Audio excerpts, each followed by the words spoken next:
Hello friends, welcome to polytechnic पाठशाला। Thermal engineering में अब तक दूसरा चैप्टर हमने स्टार्ट कर दिया है। दूसरे चैप्टर में 3 नियम हमने पढ़ लिया। मतलब पहले तो आइडियल गैस, क्योंकि दूसरा चैप्टर का नाम ये लॉज ऑफ परफेक्ट गैस है, तो परफेक्ट गैस आइडियल गैस क्या होता है हमने बता दिया है। ठीक है, उसके बाद जो है हमने पढ़ा बॉयल्स लॉ, चार्ल्स लॉ और गैलुसाक लॉ। ठीक है ना। अब अगला जो लॉ है आपका, तो अगले लॉ को कहते हैं, जो अगला लॉ आपके लिए है वो है एवोगैड्रोस लॉ।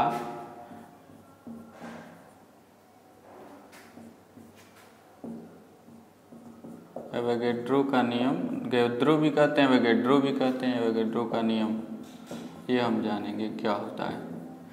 तो एवोगैड्रो का नियम क्या होता है आप लोग पहले भी पढ़े होंगे, अगर इंटरमीडिएट पढ़े होंगे तो इस नियम को पढ़े होंगे कि अगर समान तापमान और दाब पर, ये ध्यान रहे कि वो तापमान और दाब क्या होना चाहिए, एब्सोल्यूट होना चाहिए। ठीक है ना। एब्सोल्यूट मतलब परम। तो समान परम ताप और दाब पर कोई भी 2 गैस लिया जाए, 2 से अधिक गैस लिया जाए और उनका आयतन भी समान लिया जाए, तो उनमें अणुओं की संख्या यानी मॉलिक्यूल्स की संख्या जो होगी वो समान होगी। ठीक है ना। मीन्स कहने का मतलब, तो उसको अगर मैथमेटिकली रिप्रेजेंट करते हैं तो कुछ ऐसे करते हैं, समझिएगा। अभी जो है पहले मैथमेटिकली रिप्रेजेंट करके बताते हैं, फिर बताते हैं कि आपको वही परिभाषा फिर से। तो बात करते हैं, मान लीजिए कोई गैस लेते हैं, एनी गैस, कोई गैस लेते हैं जिसका आयतन V है, तो जो V होगा वो प्रोपोर्शनल होगा N के, यानी नंबर ऑफ मॉलिक्यूल्स के। ठीक है ना। यानी कि आयतन अगर है तो आयतन जो होगा प्रोपोर्शनल होगा नंबर ऑफ मॉलिक्यूल्स के। यानी कि ये डिपेंड करता है, नंबर ऑफ मॉलिक्यूल्स किस पर डिपेंड करता है, आयतन पे। कितना आयतन है वो डिपेंड करेगा, नंबर ऑफ मॉलिक्यूल्स कितने हैं वो डिपेंड करेगा आयतन पे। मतलब दोनों डिपेंडेंट है। तो इसमें n है क्या, नंबर ऑफ मॉलिक्यूल्स, और v है आयतन। तो इसको अगर हम लिखें तो ऐसे लिख सकते हैं kn। ठीक है ना। जहाँ पे k को क्या है, कोई प्रोपोर्शनैलिटी कांस्टेंट है, ये कांस्टेंट है। ठीक है।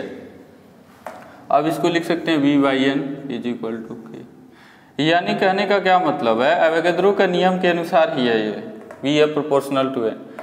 एवोगैड्रो के नियम के अनुसार ये हो गया कि v/n किसी भी गैस के लिए कांस्टेंट रहता है, लेकिन यहाँ पे क्या शर्त है, शर्त है प्रेशर और टेम्परेचर का। ठीक है। मीन्स किसी भी प्रेशर टेम्परेचर पे, ठीक है, कोई प्रेशर टेम्परेचर है, उस प्रेशर टेम्परेचर पर किसी गैस के आयतन और उसमें उपस्थित अणुओं की संख्या का जो अनुपात होता है वो नियत रहता है। अब मान लीजिए हम एक गैस और लेते हैं, यानी 2 गैसें लेते हैं, और ये ध्यान रहे कि दोनों गैसों का प्रेशर और टेम्परेचर यानी दाब और तापमान समान है, तो उस कंडीशन में हम कह सकते हैं कि V1/N1 = V2/N2।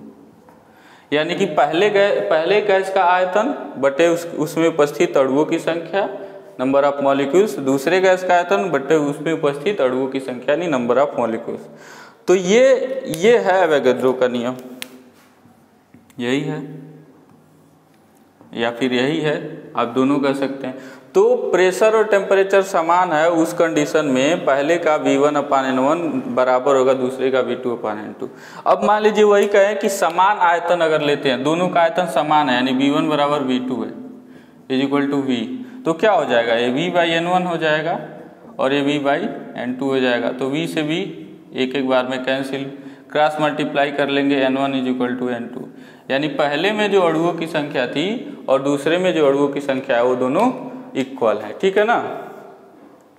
तो पहले गैस में उपस्थित अणुओं की संख्या दूसरे गैस में उपस्थित अणुओं की संख्या के बराबर है।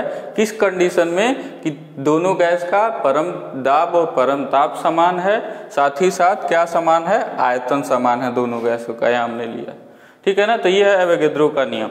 अब आपको लिखना कैसे है शब्दों में, वो जो है आपको नोट्स में मिल जाएगा, आप लिख भी सकते हैं। अभी तो बोला हमने कि अगर मतलब समान ताप और दाब पर, समान परम ताप और परम दाब पर किन्हीं गैसों का समान आयतन में उपस्थित अणुओं की संख्या समान होती है। ठीक है ना। तो ये हो गया एवोगैड्रोस लॉ। अब जो है हम लोग बहुत इम्पॉर्टेंट अगला जो पढ़ने जा रहे हैं बहुत इम्पॉर्टेंट है, एग्जाम्स में भी पूछा जाता है और ये पूरे थर्मोडायनेमिक्स के लिए बहुत ही इम्पॉर्टेंट है। वो है characteristic gas equation for an ideal gas. किसी आइडियल गैस के लिए characteristic gas equation.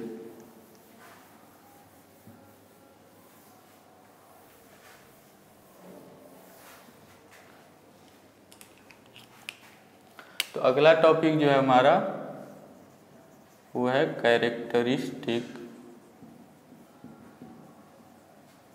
Gas equation. इसको हिंदी में कहेंगे अभिलाक्षणिक गैस समीकरण।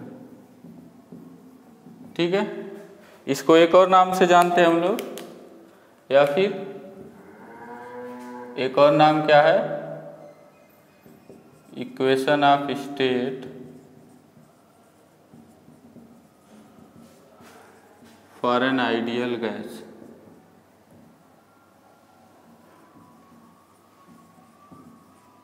तो क्या है, इक्वेशन ऑफ स्टेट है, यानी अवस्था का समीकरण है। किसी अवस्था में अगर गैस है तो उसको किस समीकरण से प्रदर्शित करेंगे, यानी किसी अवस्था में है तो उसमें प्रॉपर्टीज जो है, यानी जो प्रॉपर्टीज हैं पी वी टी, इनको हम कैसे, इनका रिलेशन क्या होता है यही समझते हैं। ठीक है ना, इक्वेशन ऑफ स्टेट में फॉर एन आइडियल गैस। ये पूरी तरह से जान लीजिए कि ये क्या है, आइडियल गैस के लिए जो भी हम पढ़ने जा रहे हैं। ठीक है, तो पहला अजम्पशन यही है। तो बात करते हैं, यहाँ पे हम लोग पढ़े हैं कैरेक्टरिस्टिक गैस इक्वेशन को लिखते कैसे। तो हमने पढ़ा है कि मान लीजिए, माना किसी गैस का द्रव्यमान m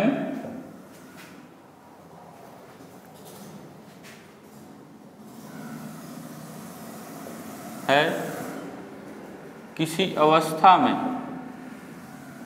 तथा कर देंगे, तथा आया, और किसी अवस्था में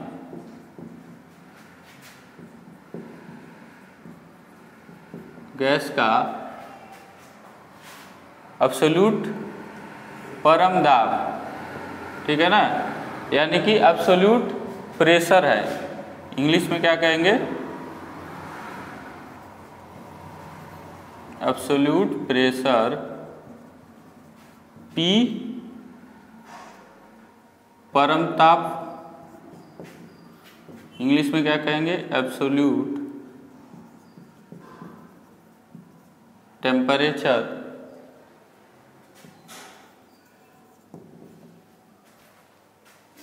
कैपिटल T, तथा स्पेसिफिक वॉल्यूम बोल रहे हैं। देखिएगा ध्यान से, स्पेसिफिक वॉल्यूम स्मॉल v है। स्पेसिफिक वॉल्यूम मतलब विशिष्ट आयतन, और विशिष्ट आयतन क्या होता है, आयतन, कुल आयतन बट्टे द्रव्यमान, यानी एकांक द्रव्यमान में जो आयतन होता है उसी को बोलते हैं। तो विशिष्ट आयतन है, विशिष्ट आयतन v है। ठीक है, v जो होगा क्या होगा, वो होगा टोटल आयतन अपान m। ठीक है ना, इसको याद रखिएगा, ऐसे यही होता है और कुछ नहीं स्पेसिफिक वॉल्यूम। तो अगर ये है, यानी गैस का हमने क्या लिया,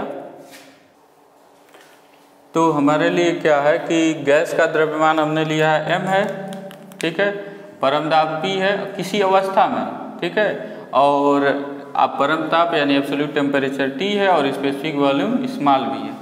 तो पहला चीज हम जानते हैं कि बॉयल्स के लॉ के अनुसार, बॉयल्स लॉ के अनुसार यानी बॉयल्स के नियमानुसार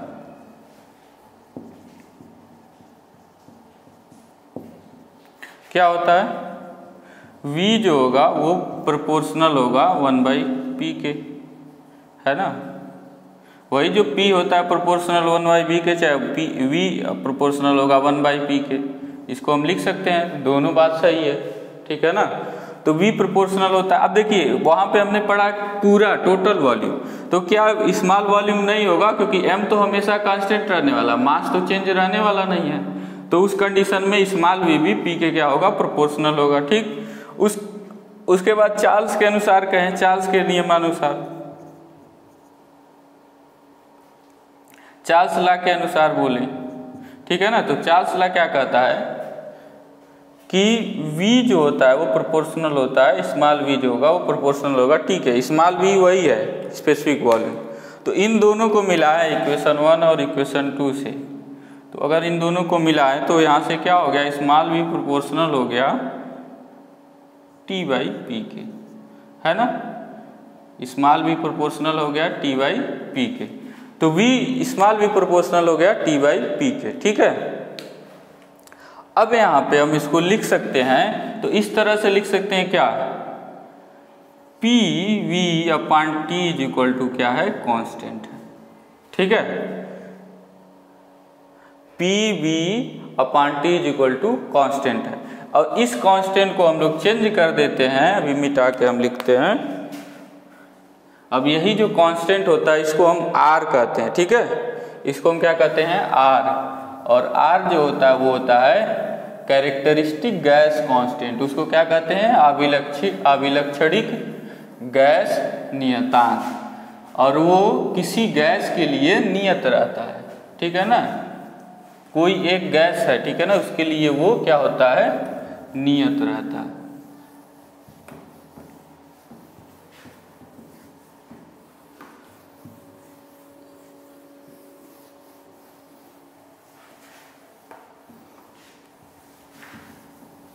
तो आप यहाँ पे सी न लिख के डायरेक्ट क्या लिख सकते हैं, आर लिखिए। ठीक है, डायरेक्ट क्या लिखेंगे, कैपिटल आर। तो हमारे लिए क्या बना, p v upon t is equal to बना आर। ये ध्यान रहे, आर यहाँ तभी लिख सकते हैं जब ये स्मॉल वी हो। ठीक है ना, तो हमको पता है पी क्या है, परमदाब यानी एब्सोल्यूट प्रेशर, वी क्या है, स्पेसिफिक वॉल्यूम, और टी क्या है, टेम्परेचर। और आर जो है, अब क्या लिखेंगे, जहाँ पे आर जो है, आर क्या है, वो है कैरेक्टरिस्टिक गैस कांस्टेंट। ठीक है, हिंदी में क्या बोलेंगे, अभिलक्षणिक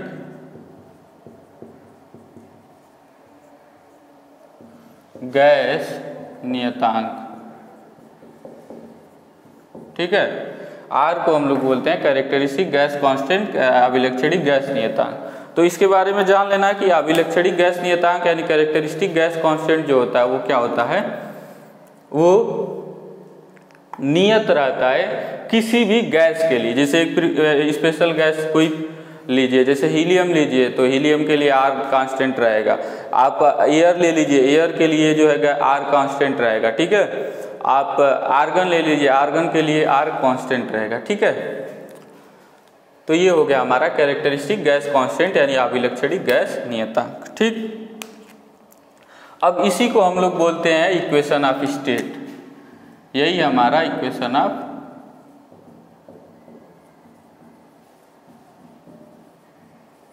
यानी किसी भी स्टेट को रिप्रेजेंट करने के लिए आप क्या है, किसी भी equation of state for an ideal gas.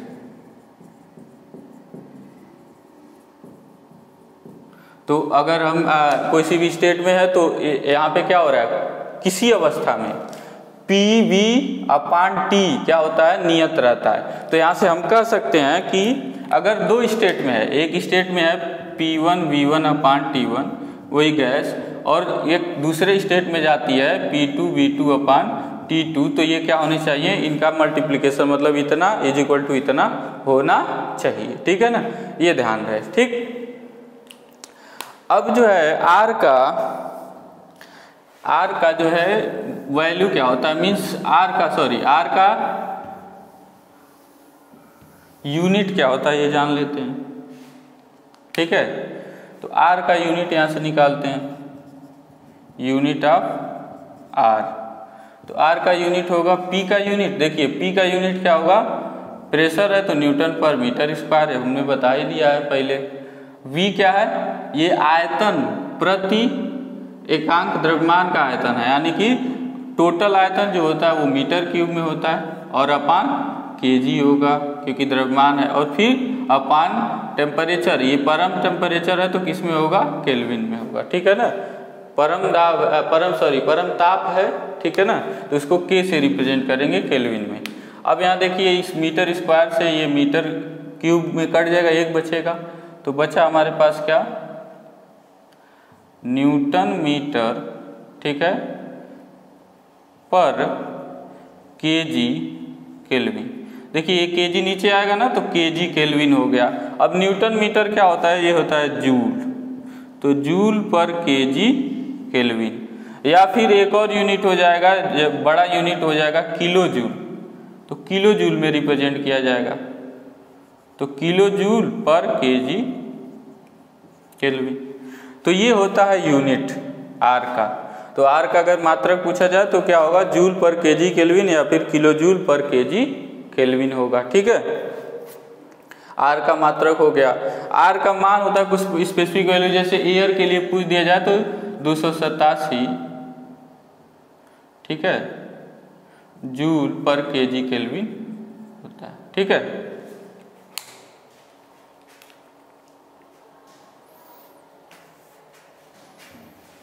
इस तरह से आपको लिखा हुआ बहुत सारे का आपको नोट्स में मिल जाएगा, सारे गैसेज का आर क्या होता है, ठीक है। तो वो तो टेबल में चार्ट में आपको लिखा हुआ मिल जाएगा। अब जो है हम लोग आगे बढ़ते हैं, इसको और आगे प्रोसीड करते हैं इस इक्वेशन को।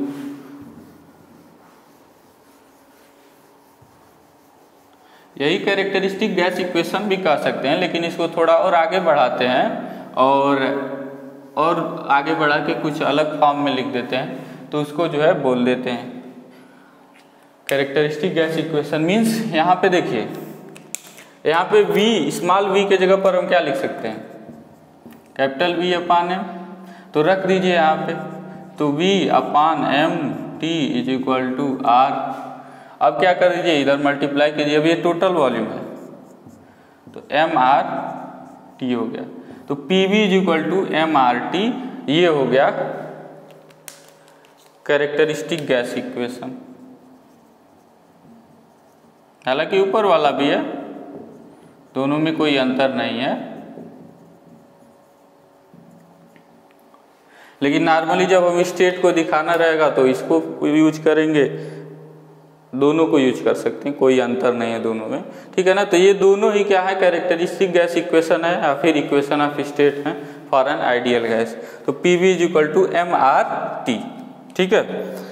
चलिए, तो इसको याद रख लेना है आपको। इसमें बाकी सब आप आर का जो है, आर जान ही गए क्या होता है, ये जो होता है एक नियतांक है जो किसी गैस पर निर्भर करता है, यानी गैस के लिए जो है किसी भी गैस के लिए सेम रहता है। इसका यूनिट क्या होता है, इसका नाम क्या है, इसका नाम है कैरेक्टरिस्टिक गैस कांस्टेंट, अभिलक्षणिक गैस नियतांक, या फिर और इसका यूनिट क्या है, जूल पर केजी केल्विन या फिर किलो जूल पर केजी केल्विन, ठीक है। यही आपको जानना था इसमें।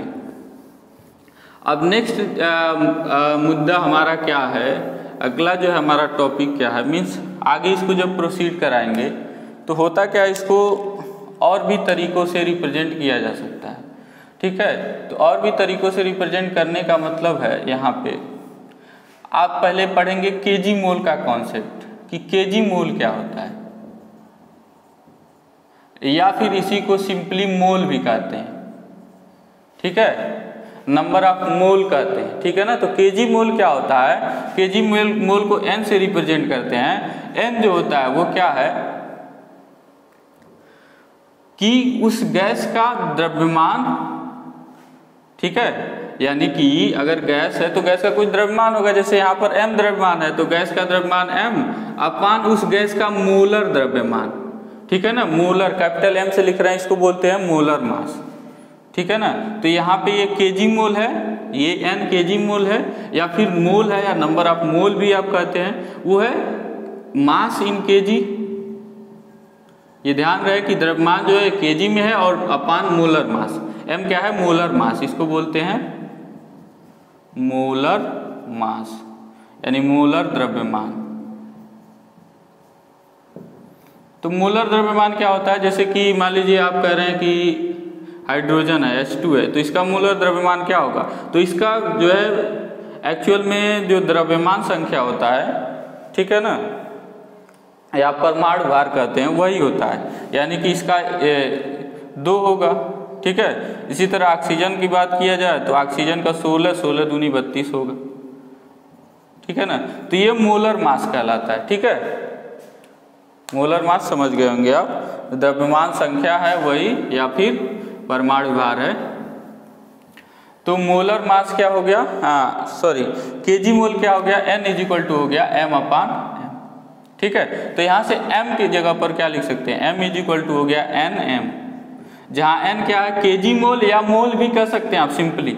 ठीक है ना, क्योंकि कंफ्यूजिंग हो जाता है, केजी आप केजी मोल लिखा होगा तो आप समझेंगे कि ये द्रव्यमान का यूनिट है किलोग्राम, लेकिन ऐसा नहीं है, ये अलग चीज है। केजी मोल पूरी तरह से इसको डिफाइन करता है, मास इन केजी अपॉन मोलर मास। ठीक है, तो m को यहाँ से क्या कर सकते हैं, यहाँ पे जो हमारा इक्वेशन था उसमें पुट कर सकते हैं।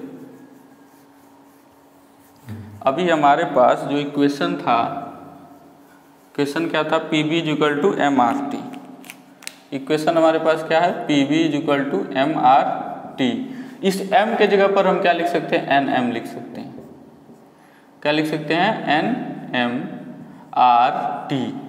अब देखिए ये क्या होता है, ये बड़ा ही स्पेसिफिक नंबर है, मीन्स ये क्या है, ये बड़ा इंटरेस्टिंग नंबर है। जो mR होता है, m × r जो होता है उसको हम लोग बोलते हैं RU या R बार से भी दिखाते हैं। ठीक है, तो इसको बोलते हैं हम लोग, RU को बोलते हैं हम लोग यूनिवर्सल गैस कांस्टेंट। क्या बोलते हैं, यूनिवर्सल गैस कांस्टेंट। हिंदी में क्या करेंगे, सार्वत्रिक गैस नियतांक। और ये चाहे कोई भी गैस ले लीजिए, सबके लिए RU जो होगा वो क्या होगा, समान होगा। ठीक है ना, सबके लिए RU क्या होगा, समान होगा, कोई भी गैस हो। ठीक है, और इसका मान जो होता है लगभग 8314 J/kg मोल केल्विन होता है। अभी इसका यूनिट बता रहे हैं। ठीक है ना, यूनिट अभी हम बता रहे हैं, केजी मोल केल्विन होता है या फिर मोल केल्विन होता है। ठीक है ना, केजी मोल को कंफ्यूजिंग न बनाने के लिए आप क्या कर सकते हैं, मोल केल्विन। तो ये R हो गया और ये डिफिनीशन हो गया, इसी का यही डेफिनेशन होता है यूनिवर्सल गैस कांस्टेंट। आपसे पूछ दिया जाए कि यूनिवर्सल गैस कांस्टेंट क्या होता है, तो यूनिवर्सल गैस कांस्टेंट क्या होता है, चारित्रिक गैस नियतांक में अगर, यानी कैरेक्टरिस्टिक गैस कांस्टेंट में उसकी गैस के मोलर मास से गुणा कर दिया जाए तो वो क्या कहलाता है, यूनिवर्सल गैस कांस्टेंट कहलाता है। ठीक है ना, या यहीं से एक और रिलेशन बनता है, R जो होता है RU/m होता है। ठीक है, दोनों बात एक ही हुई। ठीक, तो हमने क्या बताया कि यहाँ पूछा जाएगा आपसे सार्वत्रिक गैस नियतांक का डिफिनीशन क्या है। तो सार्वत्रिक गैस नियतांक क्या होता है, किसी भी गैस के लिए, किसी भी गैस का चारित्रिक गैस नियतांक, ठीक है ना, अभिलक्षणिक गैस नियतांक और उस गैस के मोलर मास का गुणनफल जो होता है वो क्या होता है, वो RU के बराबर होता है। तो समझिए, अब यहाँ पे हम कह सकते हैं कि मान लीजिए 2 गैस है, तो 2 गैस है, पहले के लिए M1 है मोलर मास और R1 है कैरेक्टरिस्टिक गैस कांस्टेंट, और दूसरे के लिए है M2 है मोलर मास और कैरेक्टरिस्टिक गैस कांस्टेंट R2 है। तो ये दोनों का गुणा जो होगा वो क्या होगा, समान होने वाला, और ये किसके बराबर होने वाला है, RU के बराबर होने वाला है, यानी यूनिवर्सल गैस कांस्टेंट के बराबर होने वाला है। ठीक है, तो ये याद रखेंगे। ठीक है, अब जो है यहाँ से RU लिख के यहाँ पे तब यूनिट अब इसका निकालते हैं, ये कहलाता है RU। ठीक है, RU हम समझा दिए। अब यहाँ पे क्या करते हैं, इसको मिटाते हैं और फिर इसको आगे बढ़ाते हैं। और ये हर गैस के लिए भी बता दिया, 8314 J/kg मोल। अच्छा, आगे बता रहे हैं, चलिए आगे बढ़ाते हैं तब बताते हैं। तो इस इक्वेशन को हम क्या लिख सकते हैं ऐसे, Pv = n R बार कहिए या RU कहिए T। ठीक है, तो ये हो गया जहाँ पे RU जो है यूनिवर्सल गैस कांस्टेंट है, तो यूनिट निकालते हैं, यूनिट ऑफ RU। ठीक है, RU का यूनिट क्या होगा तब, Pv/NT होगा। Pv ये है, आपको पता ही है, Newton per metre square into metre cube, आयतन का मीटर क्यूब होगा, और इसका होता है वही केजी मोल, या फिर मोल आप सिंपली कह सकते हैं, ठीक है ना। तो मतलब दोनों आपको मिल सकता है बुक्स में, केजी मोल लिखा हुआ या किसी बुक में अगर वो जो है आपको मतलब कंफ्यूज ना करना चाहता है तो मोल लिखा होगा, ठीक है ना। और यहाँ पे हो गया केल्विन। तो देखिए इससे यहाँ पे कट गया। न्यूटन मीटर क्या होता है, जूल होता है, आप लोग जानते ही हैं। तो जूल पर केजी मोल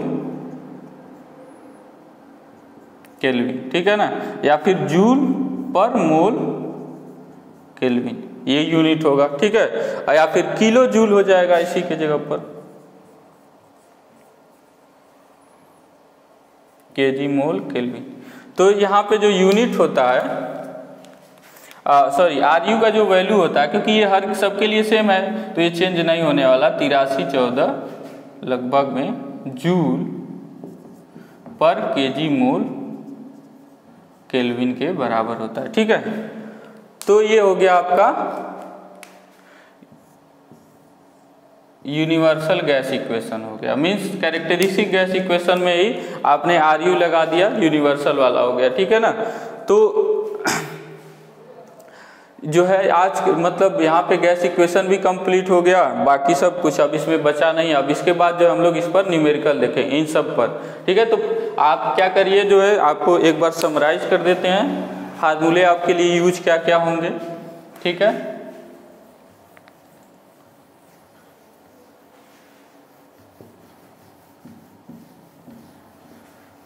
तो आपके लिए फार्मूले क्या क्या यूज होंगे, देखिए एक हो गया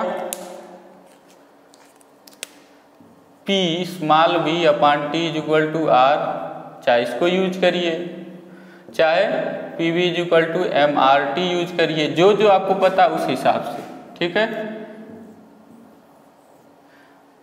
और चाहे p v is equal to n r u t use करिए, ठीक है। तीनों इक्वेशन सेम ही है, थोड़ा थोड़ा सा डिफरेंस है, ठीक है। यहाँ पे स्पेसिफिक वॉल्यूम है, टोटल वॉल्यूम है, ये द्रव्यमान है, आर जो है आपको पता है कैरेक्टरिस्टिक गैस इक्वेशन है, और ये आर यू क्या है, ये जो है यूनिवर्सल गैस कांस्टेंट है, सॉरी ये कैरेक्टरिस्टिक गैस इक्वेशन है, गैस कांस्टेंट है, ठीक है। और आर यू जो होता है वो क्या होता है, एम इंटू आर के बराबर होता है, ये भी ध्यान रखेंगे। तो ये आपसे पूछा जा सकता है कि मोलर मास किसी का दिया है और आर दिया है, तो आप जो है आर यू कैसे निकालेंगे, ठीक है ना। या फिर आर यू आपको पता है और मोलर मास पता है, तो किसी गैस के लिए आर कैसे निकालेंगे। आर यू तो आपको पता है 8314 होता है, तो उसकी क्या कर दिए, मोलर मास से भाग कर दीजिए तो आर का मान मिल जाएगा आपके लिए, ठीक है। तो इस तरह से इन सभी फार्मूले का यूज होगा, जो भी ये फार्मूला हमने बता दिया, सब में यूनिट भी बता दिया। यूनिट क्या होता है, आर यू का केजी किलो जूल या जूल पर केजी मोल केल्विन होता है, और इसका क्या होता है, किलो जूल या जूल पर केजी केल्विन होता है, ठीक है। तो आज के लिए बस इतना ही रहने देते हैं। नेक्स्ट वीडियो में हम लोग कुछ न्यूमेरिकल्स जो अभी तक नियम पढ़े हैं, 3 नियम पढ़े हैं और एक गैस इक्वेशन पढ़े हैं, इस पर जो है जो भी सवाल होंगे वो नेक्स्ट वीडियो में हम लोग करेंगे। Thank you so much.